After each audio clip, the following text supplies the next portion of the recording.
അസ്സലാമു അലൈക്കും വറഹ്മത്തുള്ളാഹി വബറകാതുഹു. അള്ളാഹുവിൻ്റെ കരുണയും രക്ഷയും കാവലും നമ്മളോടൊപ്പം എപ്പോഴും ഉണ്ടായിരിക്കട്ടെ. അതായിരിക്കണം നമ്മുടെ പ്രതീക്ഷ. അള്ളാഹു എപ്പോഴും നമ്മളെ കാണുന്നുണ്ട് എന്ന രീതിയിലായിരിക്കണം നമ്മുടെ പ്രവർത്തനങ്ങൾ. അങ്ങനെ ആയാലേ നമ്മുടെ ഈമാൻ പൂർണ്ണമാവുകയുള്ളൂ. എന്ന് വെച്ചാൽ നമ്മളൊരു കാര്യത്തെക്കുറിച്ച് സംസാരിക്കുമ്പോഴും അതുപോലെ മറ്റെന്തെങ്കിലും കേൾക്കുമ്പോഴും പറയാൻ ഉദ്ദേശിക്കുമ്പോഴുമൊക്കെ അതിൽ നീതിദായകമായിരിക്കണം. മറ്റൊരാളെ കുറ്റപ്പെടുത്തുന്ന രീതി ഉണ്ടാവാൻ പാടില്ല.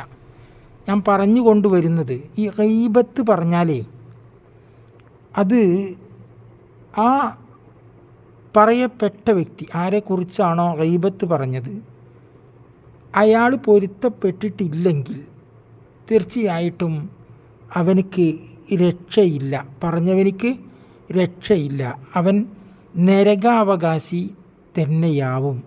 എന്ന് മാത്രമല്ല, അവൻ്റെ ഖബറിൽ അവൻ ശക്തിയായിട്ട് ശിക്ഷിക്കപ്പെടുകയും ചെയ്യും എന്നാണല്ലോ മുത്ത് റസൂൽ സല്ലല്ലാഹു അലൈഹി വസല്ലമ നമ്മളെ പഠിപ്പിച്ചത്. റസൂൽ അന്ത്യപ്രവാചകൻ മാത്രമല്ല, മറ്റുള്ള പ്രവാചകന്മാരൊക്കെ ഈ വിഷയത്തിൽ പഠിപ്പിച്ചിട്ടുണ്ട്. 1,24,000 അംബിയാ മുർസലീങ്ങൾ വന്ന്, നബിമാരും മുർസലീങ്ങളൊക്കെ 313 മുർസലീങ്ങളും ബാക്കി നബിമാരുമാണ്. ഇത്ര വന്ന എല്ലാ നബിമാരും മുർസലീങ്ങളും ഇത് പഠിപ്പിച്ചിട്ടുണ്ട്. ഗീബത്ത്, അതായത് മറ്റൊരാളുടെ കുറ്റം പറയാൻ പാടില്ല എന്ന്. അത് ഇനി അന്യമതസ്ഥയാണെങ്കിലും അന്യമതക്കാരനാണെങ്കിലും. നമ്മളെ ഇപ്പം അടുത്ത ദിവസം ഒരു പെൺകുട്ടി നമ്മളെ മീഡിയയിൽ വന്നുകൊണ്ട് പറഞ്ഞു, എനിക്ക് ഇസ്ലാമിനോടാണ് കൂടുതലിപ്പോൾ താല്പര്യം. അവൾ മുസ്ലിം തന്നെയാണ്, പക്ഷേ അവൾ ഒരുപാട് അഭിനയങ്ങളൊക്കെ തിരശീലകളിലൊക്കെ ഒരുപാട് അഭിനയിച്ചിട്ടൊക്കെ ഉണ്ട്. പക്ഷേ ഇപ്പോൾ അവൾക്ക് അള്ളാഹുവിലേക്ക് അടുക്കണം, അതുപോലെ സ്വർഗാവകാശിയാവണം എന്നൊക്കെ ഉള്ളൊരാഗ്രഹം. അപ്പോൾ അതിന് മറ്റുള്ളവർ പലരും കമൻറ്റുകൾ അയച്ചത് കണ്ടു. നിനക്കാണ് ഇനിയിപ്പോൾ സ്വർഗം, നിനക്കതാണ്ട് കിട്ടും എന്നൊക്കെ പറഞ്ഞിട്ട്. അങ്ങനെ പറയാൻ പാടില്ല. ഒരാൾ എന്താണ് ഉദ്ദേശിക്കുന്നത്, ആഗ്രഹിക്കുന്നത്,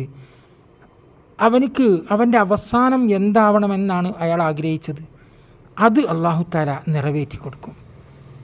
അയാളുടെ പാസ്റ്റ് അത് വിഷയമല്ല. പാസ്റ്റ് നമുക്കൊക്കെ ഉണ്ട്, എല്ലാവർക്കും ഓരോ പാസ്റ്റുകളുണ്ട്, അതില്ലാത്തവരാരുമില്ല. അള്ളാഹുവിൻ്റെ അംബിയാ മുർസലീങ്ങൾ ഒഴികെ അംബിയാ മുർസലീങ്ങൾക്ക് പാസ്റ്റും എന്തായിരുന്നു? നല്ല നന്മകൾ നിറഞ്ഞതായിരുന്നു. അവരെ ആ വിധത്തിലാണ് അല്ലാഹു തആല സൃഷ്ടിക്കാച്ചാൽ തരപ്പെടുത്തിയിട്ടുള്ളത്. അവർ മഅസൂമിങ്ങളായിട്ടാണ്, എന്ന് വെച്ചാൽ ദോഷം തീരെ ചെയ്യാത്ത ആളുകളായിട്ടാണ് അവരെ അല്ലാഹു തആല സൃഷ്ടിച്ചത്. അപ്പോൾ അതെല്ലാവർക്കും അറിയാലോ. അപ്പോൾ നമ്മളൊക്കെ ദോഷം ചെയ്യുന്നവരായിട്ടാണ് അല്ലാഹു തആല സൃഷ്ടിച്ചിരിക്കുന്നത്. അതോടൊപ്പം നമ്മൾ പൊറുക്കലിനെ തേടുകയും വേണം.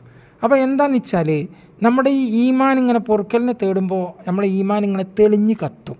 അതിങ്ങനെ തെളിഞ്ഞ് വരതി കത്തുക എന്നൊക്കെ പറയില്ലേ, വരതുമ്പോൾ ഒന്ന് കഴുകുമ്പോൾ ഇങ്ങനെ ഭംഗി കൂടി വരുമല്ലോ, അങ്ങനെ.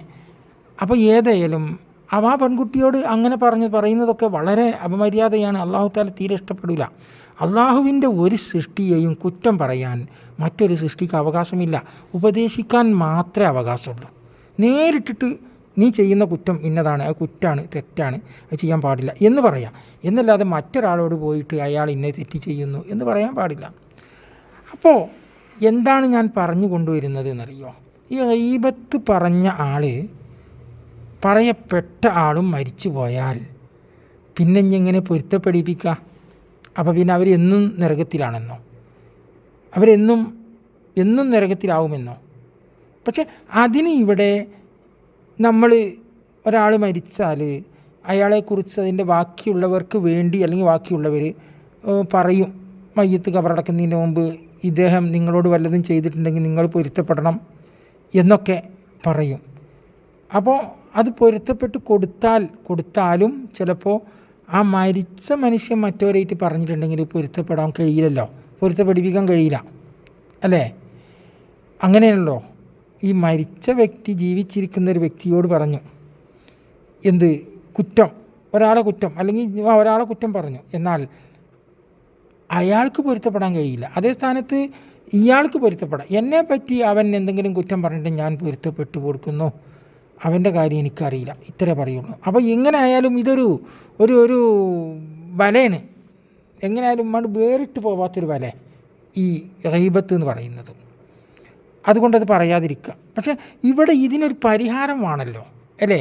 നല്ല നിസ്കരിക്കുകയും നോമ്പ് അനുഷ്ഠിക്കുകയും അള്ളാഹുവിനെ പേടിച്ച് നടക്കുകയും ഒക്കെ ചെയ്യുന്നവർക്ക് ഇങ്ങനെ ഒരു ബലഹീനത ഉണ്ടാവുകയും നമ്മളെ സ്ത്രീകൾ കൂടുതലും ഖുർആൻ ഓതും, സുന്നത്ത് നോമ്പുകളൊക്കെ വളരെ കണിശായിട്ട് തന്നെ എടുക്കും. എന്നാൽ അവർക്ക് ഇങ്ങനൊരു സ്വഭാവം ഉണ്ടാവാറുണ്ട്, ഒരു കുറ്റം പറയുന്നൊരു സ്വഭാവം. അത് കൂടുതൽ പെണ്ണുങ്ങളിൽ നമ്മൾ കാണാറുണ്ട്. അപ്പോൾ എന്താണ് ഇപ്പോൾ അതിനുള്ളൊരു വഴി, എന്താണ് അതിനുള്ളൊരു പരിഹാരം? അവിടെയാണ് അതിൻ്റെ കണക്ക്. എന്താണെന്നറിയോ? മഹ്ശറയിലെത്തുമ്പോഴേ മഹ്ശറ വിചാരണ എന്ന് പറഞ്ഞത് ഖിയാമത്ത് നാൾ കഴിഞ്ഞിട്ട് ബഅസിന് ശേഷമാണ്, എന്ന് വെച്ചാൽ ഉയർത്തെഴുന്നേൽപ്പിന് ശേഷമാണ്. അങ്ങനെ മഹ്ശറയിൽ എല്ലാവരും ഒരുമിച്ച് കൂട്ടുമ്പോഴാണ്. ആ സമയത്ത് ഒരാൾ വരും, ഏറ്റവും തീരെ ഒരു ഗുണങ്ങളും ചെയ്യാത്ത ഒരാൾ, ഒരു നിസ്കരിക്കും ചെയ്തിട്ടില്ല, നോമ്പനുഷ്ഠിക്കും ചെയ്തിട്ടില്ല, ഒന്നും ചെയ്തിട്ടില്ല, അങ്ങനത്തെ ഒരു മനുഷ്യൻ വരും, ഒരു സൽക്കർമ്മങ്ങളൊന്നും ചെയ്യാത്തൊരു മനുഷ്യൻ. അയാളെ പെട്ടെന്ന് നീ സ്വർഗാവകാശിയാണ് എന്ന് പറയപ്പെടും. അപ്പോൾ എന്താ സംഭവിച്ചിരിക്കുന്നത് എന്ന് പറഞ്ഞാൽ അവനെപ്പറ്റി ഒരുപാട് കുറ്റങ്ങൾ മറ്റവൻ പറഞ്ഞിരുന്നു. അപ്പോൾ ആ കുറ്റം പറയുന്നവനെ കാണിച്ചുകൊണ്ട് പറയും, ഇവൻ്റെ അമലുകളൊക്കെ നിനക്ക് കിട്ടിയിരിക്കുന്നു, അതുകൊണ്ട് നീ സ്വർഗാവകാശിയായിരിക്കുന്നു, ഇവൻ നരകാവകാശിയായിരിക്കുന്നു എന്ന്. ഈ അവസരത്തിൽ അള്ളാഹുവിൻ്റെ മുമ്പിൽ ഈ വ്യക്തി പറയും, ഞാൻ പാപിയാണ്, ദോഷിയാണ്, പടച്ചോനെ, എനിക്ക് ഇബാദത്തുകൾ ചെയ്യാൻ നല്ല ആഗ്രഹമൊക്കെ ഉണ്ടായിരുന്നു, ചെയ്യാത്തതിൽ വല്ലാത്ത ഖേദവും ഉണ്ടായിരുന്നു ഭൂമിയിൽ വെച്ച്. ആയതിനാൽ അള്ളാഹുവെ, അവൻ്റെ അമലുകൾ എനിക്ക് തന്നിട്ട് അവനെ നീ ശിക്ഷിക്കല്ലേ എന്ന് എന്നെപ്പറ്റി അവൻ പറഞ്ഞ കുറ്റങ്ങളെല്ലാം അവനക്ക് ഞാൻ പൊരുത്തപ്പെട്ടു കൊടുത്തിരിക്കുന്നു എന്ന് പറയും. അങ്ങനെ ഇവന് അങ്ങോട്ടും പറയും. ഇങ്ങനെ അങ്ങോട്ടും ഇങ്ങോട്ടും രണ്ടു കൂട്ടരും പൊരുത്തപ്പെട്ട് കഴിഞ്ഞാൽ സ്വർഗത്തിലേക്ക് പോവാം, സ്വർഗാവകാശി ആവാം. അല്ലാതെ ഒരാൾ അള്ളാഹുവെ എന്നെ അവന് കുറ്റം പറഞ്ഞു, അതിനവനെ ശിക്ഷിക്കണം, ഞാൻ പൊരുത്തപ്പെട്ടു എന്ന് പറഞ്ഞിട്ടില്ല എങ്കിൽ ഒരിക്കലും അവനിക്ക് രക്ഷയില്ല. അങ്ങനെ മഹ്ശറയിൽ വെച്ചിട്ടുമുണ്ട് ഓരോരോ ഔദാര്യം, ഓരോരോ വിട്ടുവീഴ്ചകളൊക്കെ. ആ വിട്ടുവീഴ്ച ഇതാണ് ഗീബത്ത് പറഞ്ഞത്. അപ്പോൾ നമ്മളെ പെണ്ണുങ്ങളൊക്കെ ഗീബത്ത് പറയുമ്പോൾ ഉള്ളൊരു കുഴപ്പം എന്താണെന്നറിയോ? നമ്മുടെ അമലുകൾ ചോർന്നു പോകും. നമ്മൾ എത്ര പ്രയാസപ്പെട്ടിട്ടാണ് ഒരു ദിവസം സുന്നത്ത് നോമ്പ് എടുക്കുന്നതും ഈ ഇബാദത്തുകൾ എടുക്കുന്നതും പരിശുദ്ധ ഖുർആനൊക്കെ ഓതുന്നത് അള്ളാഹുവിൽ നിന്ന് കൂലി കിട്ടാനാണല്ലോ. ആ കൂലി നഷ്ടപ്പെട്ടു പോകുന്നുള്ളൊരു പേടി നമുക്ക് വേണ്ടേ? നമ്മൾ ഭൂമിയിലെ ആരെയാണ് പേടിക്കേണ്ടത്? അള്ളാഹുവിനെ മാത്രം പേടിച്ചാൽ മതി, ഒരു ജീവികളെയും പേടിക്കേണ്ട ആവശ്യമില്ല. അതെന്തുകൊണ്ടാണ്? അല്ലാഹു തആലയാണ് നമ്മളെ നിയന്ത്രിക്കുന്നത് മുഴുവനും. അവനറിയാതെ നമ്മുടെ മുന്നിലേക്ക് വരുന്ന ഒരു സാധനവും ചലിക്കുകയില്ല. അങ്ങനെയാണ്, അത് അള്ളാഹു അറിയാതെ ചലിക്കൂല. മാത്രമല്ല അവയൊക്കെ തടുക്കാനും പിടിക്കാനും ശക്തരായ മലക്കുകളും മറ്റും അല്ലാഹു തആല സജ്ജമാക്കിയിട്ടുണ്ട്. നമ്മളെ ഒപ്പം തന്നെ ഉണ്ട്. നമ്മളൊപ്പം റഖീബുണ്ട്, അത്തീദുണ്ട്. അത് കൂടാതെ വേറൊരു കൂട്ടം മലക്കുകളുണ്ട്. മനുഷ്യരെ കാക്കുന്ന മലക്കുകൾ എന്ന് പറഞ്ഞിട്ടില്ലേ നിങ്ങൾ? അവരുടെ ജോലി എന്താ? അവരുടെ ജോലി ഇതാണ്, മനുഷ്യർക്ക് വരുന്ന ആപത്തുകളെയൊക്കെ തടുക്കുക. അപ്പോൾ ഞാൻ എന്താ പറഞ്ഞതെന്നറിയോ? അതിന് നമ്മൾ ഒരു അയൽവാസിയിലുള്ള ഒരു ഹിന്ദു സ്ത്രീ ആണെങ്കിലും അവളെ പറ്റിയും പറയാൻ പാടില്ല. ഒരു ഹിന്ദു പുരുഷനാണെങ്കിലും അവരെ പറ്റിയും പറയാൻ പാടില്ല. ഒരു അവിശ്വാസിയാണെങ്കിൽ പോലും കുറ്റം അങ്ങോട്ട് പറയാൻ പാടില്ല. അങ്ങനെയാണ്. അതെങ്ങനെയായാലും പറയാൻ പാടില്ല. കുറ്റം പറയുന്നത് അള്ളാഹുവിനിക്ക് ഇഷ്ടമല്ല. അതാണ് നമ്മളെ നല്ല സ്വഭാവങ്ങളാണ് അള്ളാഹു താല ഇഷ്ടപ്പെടുന്നത്. സൗന്ദര്യമാണ് അള്ളാഹു താല ഇഷ്ടപ്പെടുന്നത്. ശുദ്ധിയാണ് അള്ളാഹു താല ഇഷ്ടപ്പെടുന്നത്.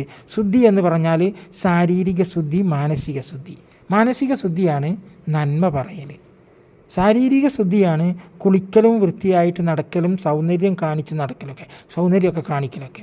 കാണിക്കാൻ തന്നെ ഔറത്ത് കാണിക്കാനല്ല പറയുന്നത് കേട്ടോ. നല്ല ഉഷാറിൽ ഭംഗിയിൽ വസ്ത്രമൊക്കെ ധരിക്കുക, അങ്ങനെ നമ്മൾ പ്രത്യക്ഷപ്പെടുക, അതിനാണ് പറയുന്നത്. എന്നല്ലാതെ ശരീരം കാണിച്ച് നടക്കുന്ന അത് സൗന്ദര്യമല്ലല്ലോ അല്ലേ? അത് സൗന്ദര്യമല്ല. ഇപ്പോൾ ചുണ്ടൊക്കെ ചോപ്പിച്ച് നടക്കുന്ന കുട്ടികൾക്കൊരു വിഡിത്താണല്ലോ അല്ലേ? ചുണ്ടല്ലല്ലോ, ചുണ്ട് സാധാരണ ഒരു പെണ്ണിൻ്റെ തനിമയാണ് കാണാൻ ഭംഗി, അല്ലാതെ ഒരു പെണ്ണിൻ്റെ ചുണ്ട് ചോപ്പിച്ചതല്ല കാണാൻ ഭംഗി. അള്ളാഹുത്താല കൊടുത്തതിൻ്റെ ഭംഗി പ്രകൃതിയിൽ നമ്മൾ എടുത്തതിന് കിട്ടൂല. അത് നിങ്ങൾ ഏതിലും പോയി നോക്കിക്കോളി. എന്തൊരു സാധനം, നമ്മൾ വലിയൊരു സ്വിമ്മിങ് പൂൾ ഉണ്ടാക്കിയിട്ട് നിങ്ങൾ അതിലേക്ക് കുറേ നേരം നോക്കി നിന്നിട്ട് പിന്നെ ഭാരതപ്പുഴയിൽ വെള്ളം നിറഞ്ഞിക്കുമ്പോൾ പോയി നോക്കി, ആ ഭംഗി കിട്ടൂല ഇതിനക്ക്. എന്നാൽ പിന്നെ നമ്മുടെ സ്വിമ്മിങ് പൂളിൻ്റെ മുമ്പിൽ ഇരുന്നിട്ട് നമുക്ക് കുറച്ച് ഇതൊക്കെ നടത്തിയാൽ പോരെ, വിനോദം നടത്തിയാൽ പോരെ. അപ്പോൾ നമ്മൾ പുഴയിൽ പോയിട്ടൊക്കെയാണ് ഇരുന്ന് കാറ്റുള്ളതും കാര്യങ്ങളൊക്കെ. അപ്പോൾ അതിൻ്റെ ഭംഗി അള്ളാഹുത്താല നൽകിയതിൻ്റെ ഭംഗി മറ്റൊന്നിന് കിട്ടൂല. ഏതായാലും ഇൻഷാ അല്ലാഹ് അള്ളാഹുത്താല നമുക്ക് അള്ളാഹുത്താല അവൻ്റെ കരുണയും രക്ഷയും ഒക്കെ നമ്മോടൊപ്പം എപ്പോഴും ഉണ്ടാവട്ടെ. അവൻ നമുക്ക് പുറത്ത് തരട്ടെ നമ്മുടെ ദോഷങ്ങൾ. നമ്മളിൽ നിന്ന് ദോഷങ്ങൾ ഇങ്ങനെ വന്നു പോവും. നമ്മൾ പരിശുദ്ധ റമളാൻ മാസത്തിൽ നോമ്പ് നോൽക്കുന്നതൊക്കെ ഭയങ്കര ആഗ്രഹത്തോടു കൂടിയാണ്. അതൊക്കെ അല്ലാഹു തആല സ്വീകരിക്കുകയാണെങ്കിൽ ഒരുപാട് ഗുണങ്ങളുണ്ട്. നിസ്കാരം സ്വീകരിച്ച് കിട്ടാൻ ഭയങ്കര പണിയാണ്. എന്നാൽ നോമ്പ് സ്വീകരിക്കാൻ അത്ര പണിയൊന്നുമില്ല. സക്കാത്ത് സ്വീകരിക്കാൻ പണിയില്ല. സക്കാത്തൊക്കെ വേഗം സ്വീകരിക്കും, നോമ്പ് വേഗം സ്വീകരിക്കും, അതുപോലെ സദക്ക വേഗം സ്വീകരിക്കും, ഹജ്ജ് ഒക്കെ വേഗം സ്വീകരിക്കും. ഹജ്ജും നിസ്കാരമൊക്കെ അത് സ്വീകരിച്ച് കിട്ടാൻ ഭയങ്കര പണിയാണ്. ഹജ്ജും ഒരുവിധം, നിസ്കാരം അങ്ങനെയല്ല. നിസ്കാരത്തിൽ കാരണം നമുക്ക് പല ശ്രദ്ധകളും വന്നു പെടുന്ന കാരണേ നിസ്കാരം കറക്റ്റിനായി കിട്ടാൻ ഭയങ്കര പാടാണ്. അപ്പോൾ അതുകൊണ്ട് അല്ലാഹു തആല നമ്മുടെ ഇബാദത്തുകൾ സ്വീകരിക്കട്ടെ. പടച്ചോനെ നീ സ്വീകരിക്കണേ എന്ന് നമ്മൾ എപ്പോഴും പ്രാർത്ഥിച്ചു കൊണ്ടിരിക്കണം. ഇൻഷാ അല്ലാഹ്. അസ്സലാമു അലൈക്കും. മറ്റൊരു വീഡിയോയും കൊണ്ട് പിന്നെയും കാണാം. സബ്സ്ക്രൈബ് ചെയ്യുക, ഷെയർ ചെയ്യുക. അതോടൊപ്പം നിങ്ങളുടെ കമൻസുകൾ രേഖപ്പെടുത്തുക, അഭിപ്രായങ്ങൾ നിങ്ങൾ എഴുതണം. ഞാൻ പറയുന്നതിൽ തെറ്റോ അതൃപ്തിയോ ഉണ്ടെങ്കിൽ ഇനി ഒരു വീഡിയോ ഇതിന് ശേഷം വരാനുണ്ട്. അത് കൂടുതൽ കമൻറ്റുകൾ വരുന്ന വീഡിയോ ആണ് എന്ന് ഞാൻ മനസ്സിലാക്കുന്നു. അതുകൊണ്ട് വീഡിയോ വിടാനായിട്ടില്ല. അത് ഒരു പ്രധാനപ്പെട്ട വീഡിയോ ആണ്. ഇൻഷാ അല്ലാഹ്. അസ്സലാമു അലൈക്കും വറഹ്മത്തുള്ളാഹി വബറകാതുഹു.